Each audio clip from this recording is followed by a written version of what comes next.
the President of the United States.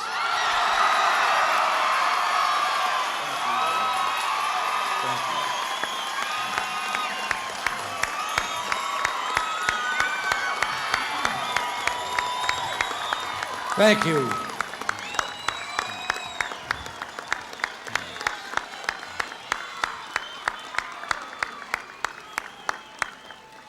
Thank you, Governor Jim Thompson and Mayor Panici.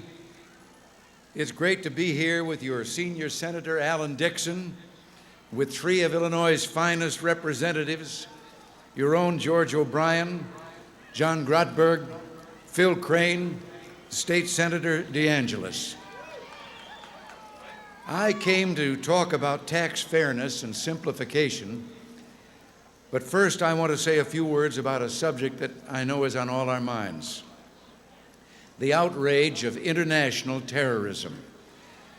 When terrorism strikes, civilization itself is under attack. No nation is immune. There's no safety in silence or neutrality. If we permit terrorism to succeed anywhere, it will spread like a cancer, eating away at civilized societies and sowing fear and chaos everywhere.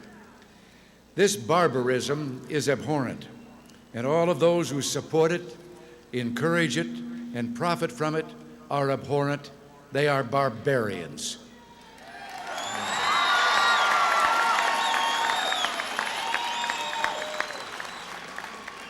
In a different age, the civilized world faced the bloody scourge of piracy.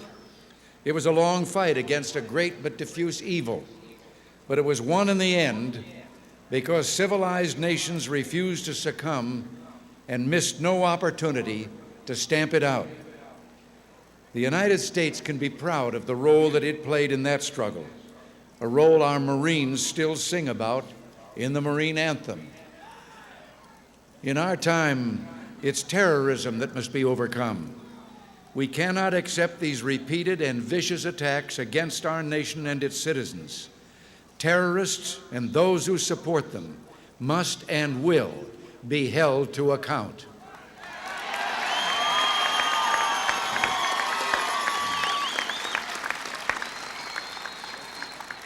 But now, on to a happier and brighter subject, one that is very close to your families and America's future. That's our plan to completely overhaul our tax system. We're going to junk the present code with its loopholes and shelters and special interest provisions and replace it with a fairer, simpler plan written with the average American in mind.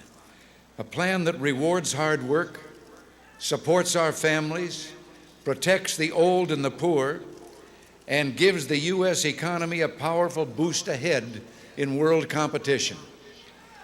Today, I'm bringing you a message of hope and opportunity and a call to action. America is the greatest country on this earth.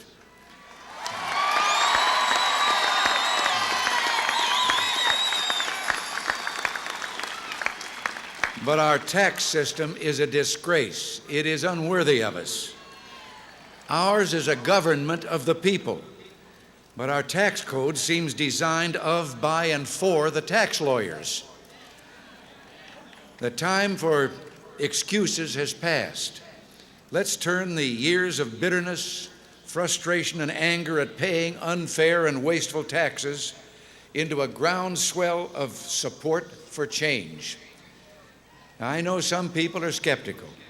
Too often before, they've seen America's hopes for tax fairness shot down by the special interest. Well, the lobbyists are out in force again. They've dug in around the Capitol building in Washington, trying to keep the special interest in and the people's interest out. But they've forgotten one thing. This time, they're going to have to contend with the allied forces of the president and Chicago's own Dan Rostenkowski, chairman of the House Ways and Means Committee.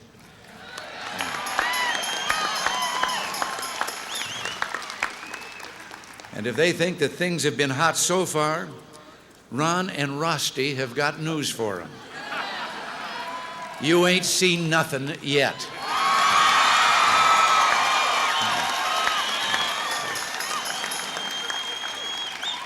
Now, this issue goes beyond Democrat or Republican. It's simply a matter of doing what's right for America. And if we work together with good faith and determination, the people can win this time, and they will win. In the past, positive change has been daunted by the sheer size and complexity of the tax code. Ordinary people couldn't even hope to understand it, so taxes became the specialty of the high-priced tax consultants who spend their whole lives mastering its intricacies and manipulating the code for the benefit of their privileged clients. The result is that workers sometimes find themselves paying higher taxes than the giant corporations they work for. And hard-working families have to struggle under a growing tax burden while the special interests get a free ride. Now, we're not against big corporations. They provide many of the jobs, goods, and services that keep America strong. It's the system that's unfair, and that's what we're going to change. Just a few moments ago, I told some people inside the building here of a letter that I just received day before yesterday. It's a letter from a man out here in the country, an executive who's earning in six figures, well above $100,000 a year. He wrote me in support of the tax plan because he said, I am legally able to take advantage of the present tax code, nothing dishonest, doing what the law prescribes, and wind up paying a smaller salary than my secretary gets. Paying a smaller tax than my secretary pays. And he wrote me the letter to tell me he'd like to come to Washington and testify before Congress as to how that's possible for him to do and why it is wrong. So this is the kind of spirit that is going on throughout the country. It stands to reason that the more complex our tax code is, the more open it is to abuse. So we're making it simple to make it fair. America's tax plan will do away with special breaks for a few so we can lower the tax rates for all.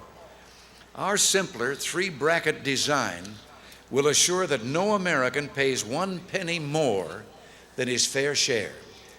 Since we unveiled our plan, I've received a lot of mail from people who, even though they presently make use of the special breaks in the tax code, as this instance I just gave you, support change for fairness. One man who works in the advertising business wrote, we can no longer go on asking middle America to finance special interest tax shelters. Another wrote and said he described himself as one of the favored few who has the financial resources to take advantage of the tax laws. But he said, it is wrong for this country to subsidize those of us who are truly wealthy and pay no federal income tax. When it comes to making our tax system fairer, he said, right is right, and I put on my American citizen hat and set aside my partisan position.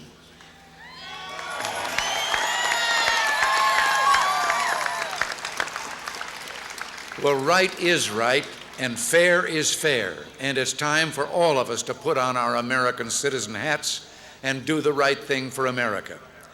By closing the loopholes, we can bring tax rates down for the vast majority of Americans. Our tax proposal is the opposite of trickle down. It's bubble up. Most important of all, America's long-suffering families will get dramatic tax relief. The Fair Share Plan gives all of America's families a much-needed break by lowering the tax rates, increasing the standard deduction, making tax-deductible IRAs equally available to homemakers, and best of all, nearly doubling the personal exemption so that you can deduct $2,000 for yourself and every one of your dependents.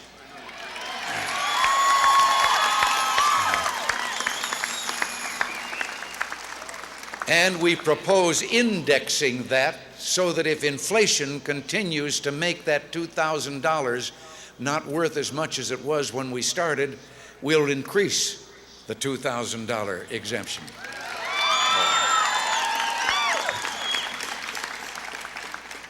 In our view, nearly doubling the personal exemption makes our tax proposal twice as good.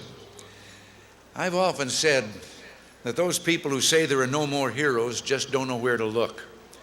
You see them in communities like this one every day. The wage earner, checking in at sunrise at the factory gate. The homemaker, doing the work of 10 to keep the house running. The parents who save and sacrifice and do without so that they can provide their children with the things they need. It's their hard work, dedication, and faith that keep the American dream alive. Are we pro-family? You bet we are. In fact, you might say that the family is the one shelter we approve of.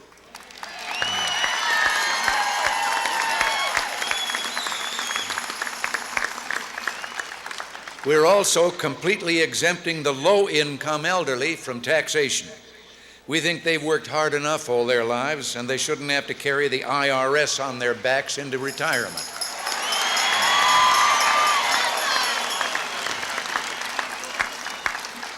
And we're dropping the struggling low-income families from the tax rolls altogether. Giving a leg up on the ladder, that's what America is all about. This is a tax plan for a growing, dynamic America. Lower, flatter tax rates will give Americans more confidence in the future. It'll mean if you work overtime, or get a raise or a promotion, or if you have a small business and are able to turn a profit, more of that extra income will end up where it belongs, in your wallets, not in Uncle Sam's pockets.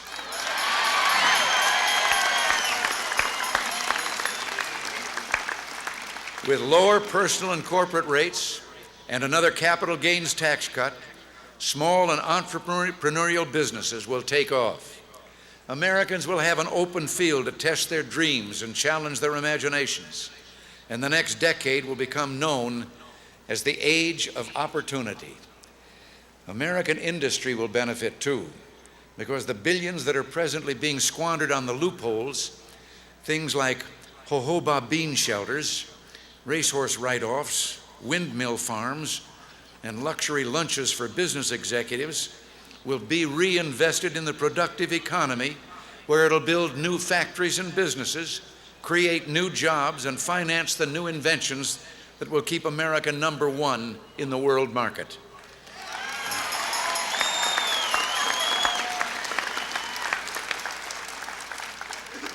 The economic misuse of the real estate provisions in our tax code alone is mind-boggling. Some business districts look more like ghost towns, with building after building constructed primarily for tax reasons and never occupied. Tax waste, we should call it. It's huge, reaching into the multi-billions, and you, the American people, are paying for it with higher taxes and lower economic growth. It's time we pulled our money out of the tax shelters and invested it in America's future.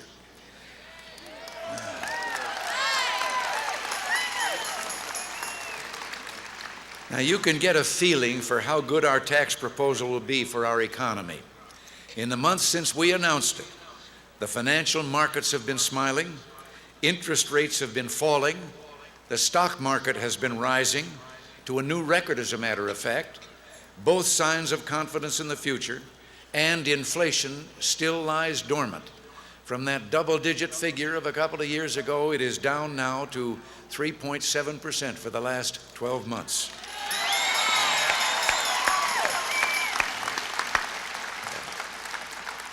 I'm not going to be happy until it isn't even 0.7%.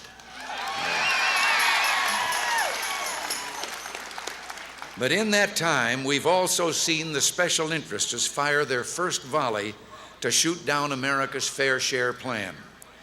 So far, they haven't made a dent.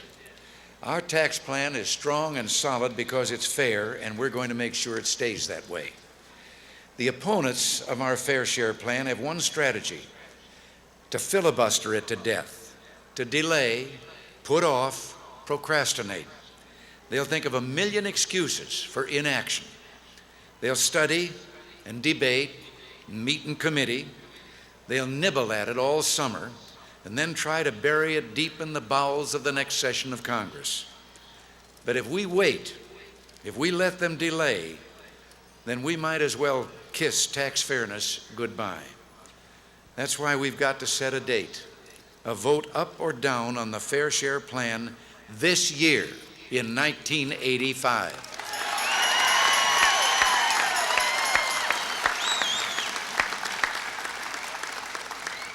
Now that means we have to start putting a grassroots coalition together now so that we make sure that Congress will hear the voice of the people over the pleadings of the special interests.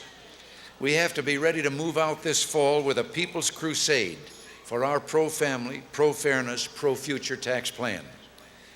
When Congress gets back to town after summer vacation, I'm heading out into the country. I'm going to campaign all across this nation throughout the fall for tax fairness.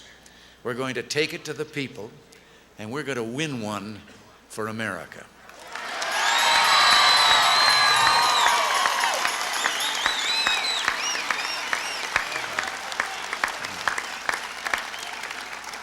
And I'm going to look to Alan Dixon and George O'Brien and Phil Crane and John Grotberg to help us marshal the pro-fairness, pro-growth forces in the Congress.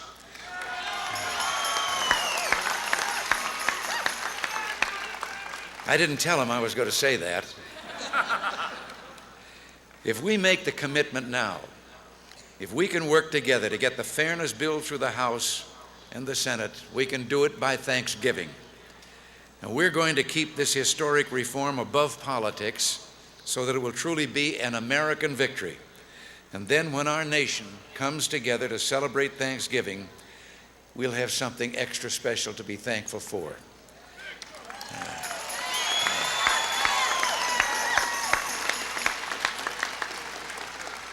Then there will be one more step for the House and the Senate to agree on the final version in conference, and that'll be the best Christmas present that America has ever had. We're asking for your help. Keep those cards and letters coming in. Start building those grassroots organizations. Stand up and be counted, and join the People's Crusade to make 1985 the year that the people won a big one for fairness and justice. In other words, America, go for it.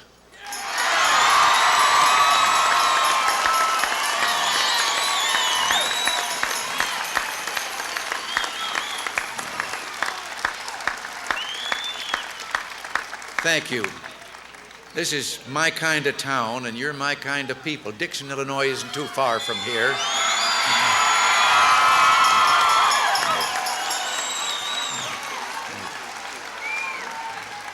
God bless you all. Thank you.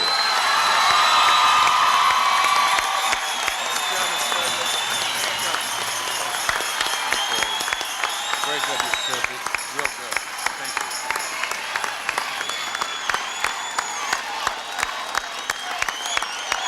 You guys want to get in your place?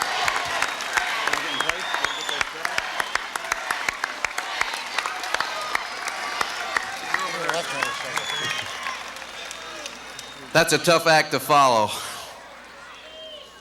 But before he leaves, Mr. President, before you leave our great city of Chicago Heights, we here in Chicago Heights and the Chicago area would like to give you something, to give you a hand and to help your tax reform battle. Here's your very own loophole filler. Senator DeAngelis, you give it to the President.